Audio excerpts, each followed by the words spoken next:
Hello बच्चों, मेरी पाठशाला में आपका स्वागत है।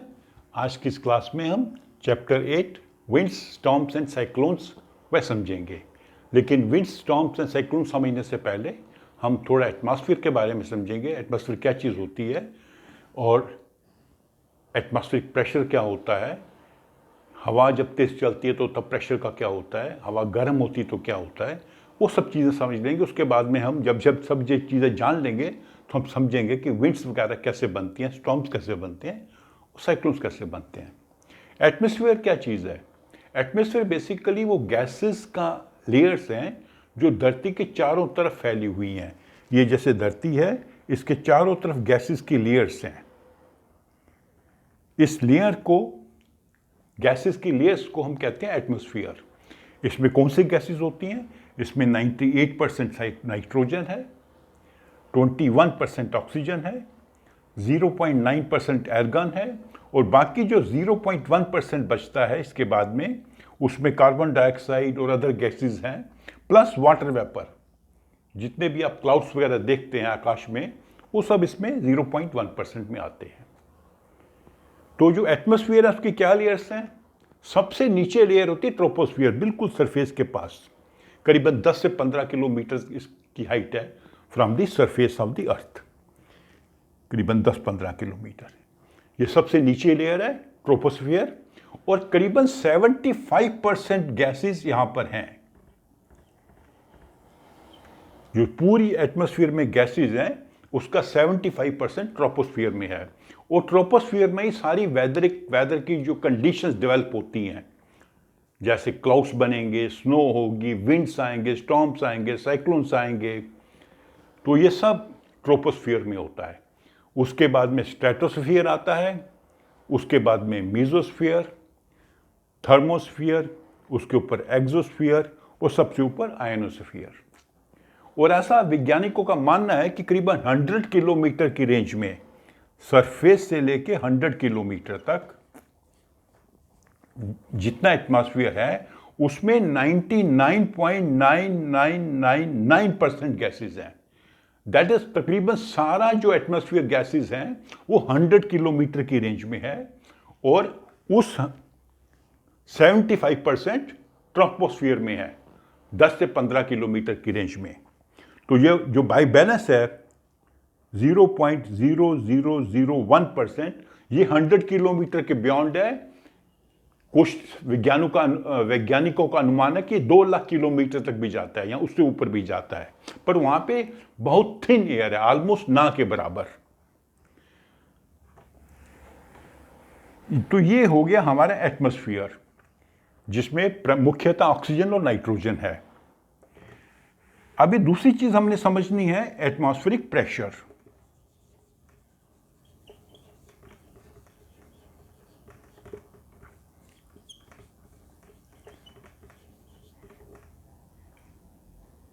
ये जो हवा हमारे चारों ओर फैली हुई है, जिसमें 75% हवा ट्रोपोस्फियर में है, इसका हम पर दबाव पड़ता है हर समय, हर चीज पर। तो आप कहेंगे हमें दबाव तो महसूस नहीं हो रहा इस समय, मुझे नहीं लग रहा कि कोई चीज मेरे को दबा रही है चारों ओर से। वो इसलिए हमें महसूस नहीं होता कि हमारे अंदर जो लंग्स में हवा है या हमारे कानों के अंदर जो हवा है, उसका प्रेशर और बाहर की हवा का प्रेशर लगभग बराबर है, तो वो बैलेंस कर लेता है। जितना दबाव बाहर से अंदर है उतना अंदर से बाहर है, तो वो बैलेंस हो जाता है, इसलिए हमें हवा का दबाव महसूस नहीं होता।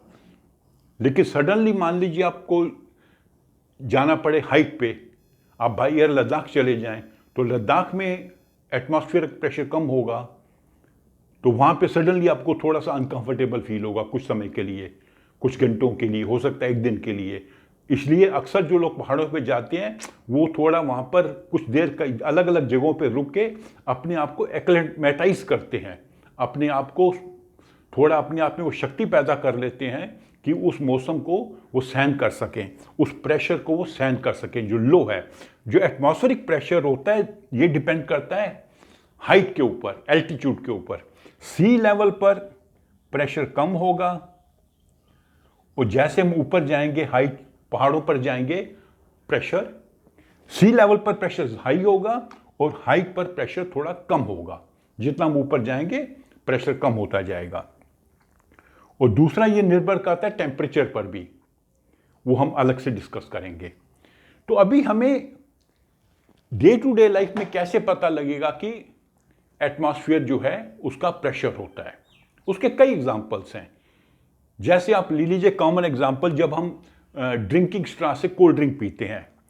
आपने कोल्ड ड्रिंक, ये है आपका गिलास में, और आपने स्ट्रॉ डाला इसके अंदर पीने के लिए, तो यहाँ तक तो पानी, उसमें लिक्विड आ गया, जो भी ये लिक्विड है, मान लीजिए पानी है या कोई कोल्ड ड्रिंक है। तो इसके अंदर जब हवा है, इस हवा का दबाव और बाहर की हवा का दबाव बराबर है, इसलिए कोल्ड ड्रिंक ऊपर नहीं आता। लेकिन जब आप इसको सक करते हैं, मुंह में डाल के स्ट्रॉ को सक करते हैं, सक करने का मतलब इस हवा को आप अंदर खींच लेते हैं मुंह के अंदर।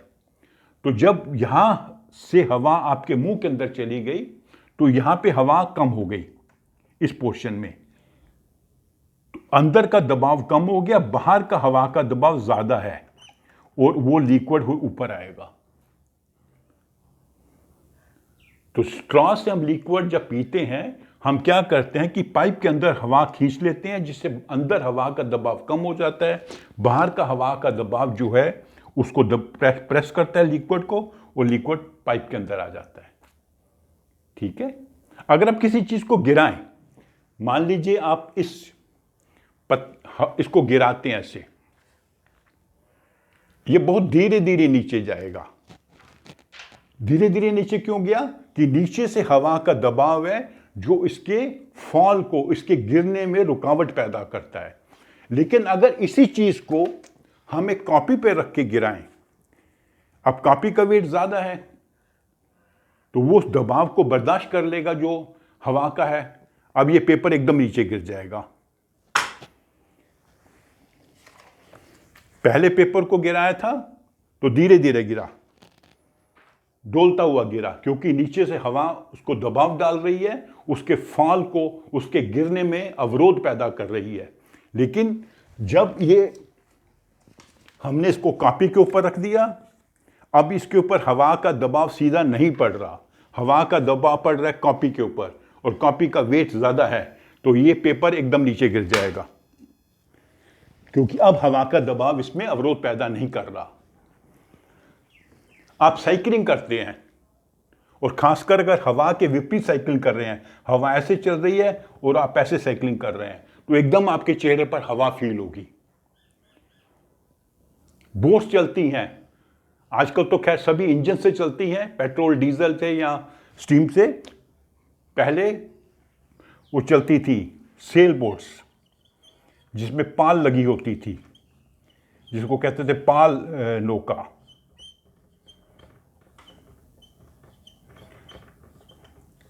पाल नौका में एक मास्ट लगा होता है, एक पाल लगा होता है, वो हवा उस पर टकराती है, उससे बोट चलती है। तो ऐसे आप पतंग उड़ाते हैं। आप पतंग कैसे उड़ जाती है? हवा के दबाव से ऊपर उड़ जाती है। तो हवा का दबाव हर समय हर जगह है। जितना हम धरती से ऊपर जाएंगे, मतलब सी लेवल से ऊपर, सी लेवल से एक्चुअली नोट किया जाता है, सी लेवल से जितना ऊपर जाएंगे हवा का दबाव कम होता जाएगा। हवा का दबाव होता क्यों है? अब ये भी समझने वाली बात है। हवा का दबाव क्यों होता है? क्योंकि जो हवा है वो मॉलिक्यूल्स की बनी होती है। हवा की जो गैसेस है, बेसिकली नाइट्रोजन, ऑक्सीजन, ये छोटे छोटे कण हैं जो हमको दिखाई नहीं देते। तो ये जो हवा के जो कण है, गैसेस के जो कण है, नाइट्रोजन के, ऑक्सीजन के या दूसरी गैसेस के, ये हर समय मूवमेंट करते रहते हैं। अब जब वे मूवमेंट करते हैं और जिस चीज से टकराते हैं वहां पे थोड़ा सा इंपैक्ट होगा। जैसे आप कोई बॉल मारो अपने हाथ पे, तो आपको थोड़ा सा उसका इंपैक्ट महसूस होगा। तो ऐसे मान लीजिए छोटे छोटे बॉल्स हैं जो आपको दिखाई नहीं दे रहे, वो लगातार आपको टकरा रहे हैं। वो पंखा जो है, झंडा, फ्लैग हवा में हिलता है क्योंकि उसके जो कण उसके टकरा रहे हैं उसके तरफ। तो तो मॉलिक्यूल्स जब हिलते हैं, मूवमेंट करते हैं, रास्ते में अवरोध पैदा होता है, कोई रुकावट पैदा होती है, तो वहां पे इंपैक्ट होता है, तो दबाव बनता है। तो इस तरह से हमें समझना होगा कि एटमॉस्फेरिक प्रेशर क्या होता है और क्यों होता है। दबाव होता है क्योंकि हवा के जो मॉलिक्यूल्स हैं, जो कण हैं, उनकी हमेशा मूवमेंट रहती है, वो हमेशा वो स्थिर नहीं होते, हिलते डुलते रहते हैं, और जिस चीज़ से भी, वस्तु से भी टकराते हैं, उसमें थोड़ा सा उसका इंपैक्ट होता है, दबाव पड़ता है। अभी एक और चीज़ समझ लेते हैं। हवा का जो दबाव है वो हवा की स्पीड पर भी डिपेंड करता है। अगर हवा की गति बढ़ जाए, स्पीड बढ़ जाए, तो दबाव कम हो जाएगा, प्रेशर कम हो जाएगा। Pressure will reduce, pressure will come down. इसका एक सिंपल एक्सपेरिमेंट आप खुद भी कर सकते हैं, आपकी बुक में दिया हुआ है एक एग्जाम्पल। आप ऐसे कीजिए, एक छोटा सा पेपर स्ट्रिप लीजिए, उसको अपने मुंह के पास रखिए और इसके ऊपर आपने ब्लो करना है।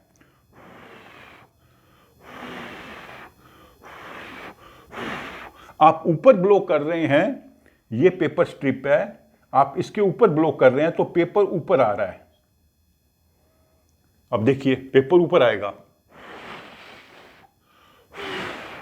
आप ऊपर ब्लो कर रहे हैं और पेपर ऊपर आ रहा है।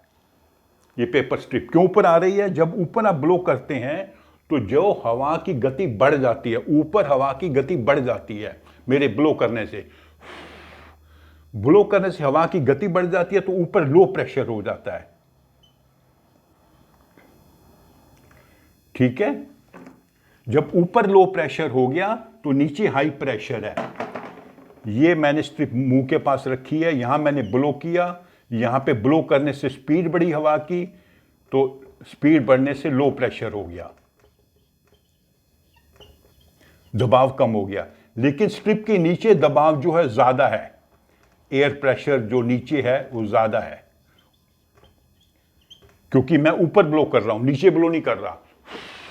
सिर्फ ऊपर हवा का प्रेशर कम हो रहा है, नीचे ज्यादा है। नीचे दबाव कम होने से ये पेपर स्ट्रिप ऊपर उठ जाती है।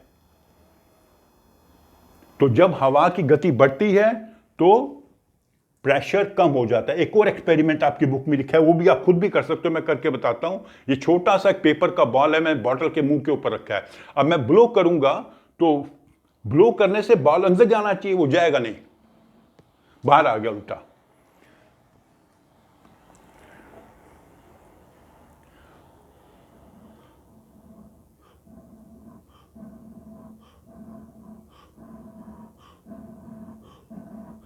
मैं ब्लो कर रहा हूं, बाल वहीं का वहीं है। क्यों वहीं का वहीं है?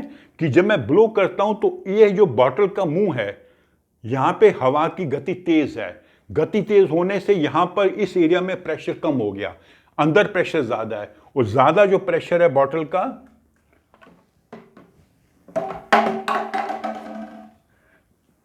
ये बॉटल है, ये इसका मुंह है। तो जब यहां बॉल रखा है, यहां मैं ब्लो करता हूं तो यहां पे लो प्रेशर है, क्योंकि यहां पे गति ज्यादा है हवा की। यहां पे गति नहीं है, हाई प्रेशर है। तो हाई प्रेशर वाला अंदर बाहर इसको धकेलता है, इसको अंदर जाने नहीं देता। तो ये सेकंड चीज समझी हमने कि जब हवा की गति बढ़ती है तो हवा का दबाव कम हो जाता है। ठीक है। और दूसरी चीज हमने क्या समझी थी? जैसे हम ऊपर जाएंगे हवा का प्रेशर कम हो जाएगा। तीसरी चीज हमने क्या समझनी है?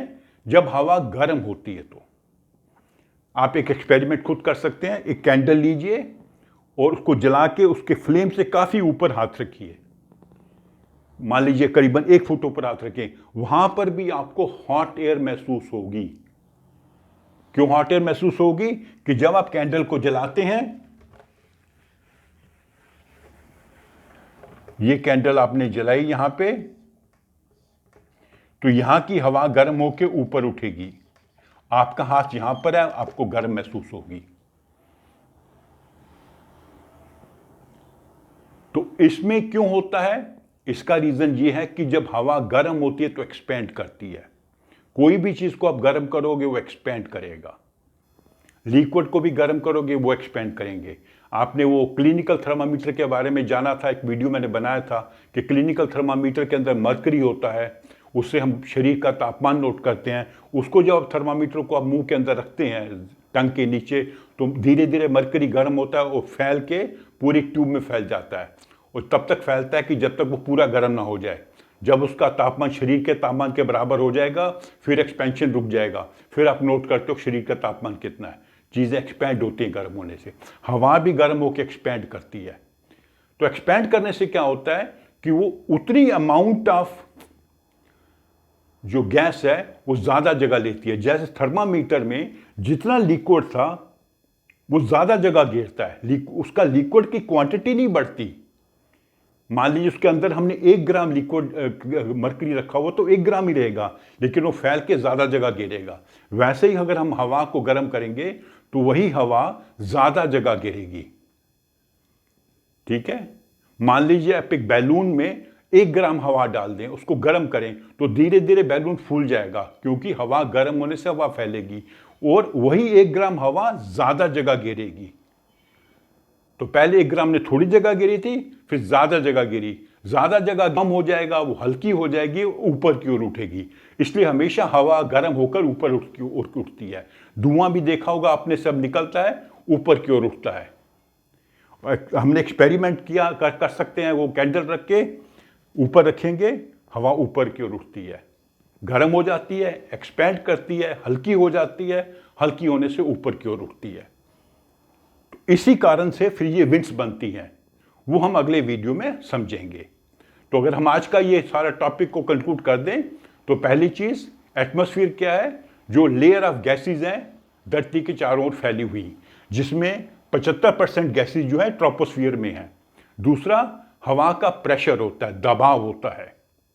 तीसरा, हवा की जब गति बढ़ती है तो दबाव कम हो जाता है। और अगली बात क्या समझी? हवा जब गर्म होगी तो वो हल्की हो जाएगी, एक्सपैंड करेगी, एक्सपैंड करने से वो हल्की हो जाएगी और ऊपर की ओर उठेगी। ठीक है, तो अभी अगले वीडियो में हम समझेंगे कि विंड्स वगैरह कैसे बनती हैं।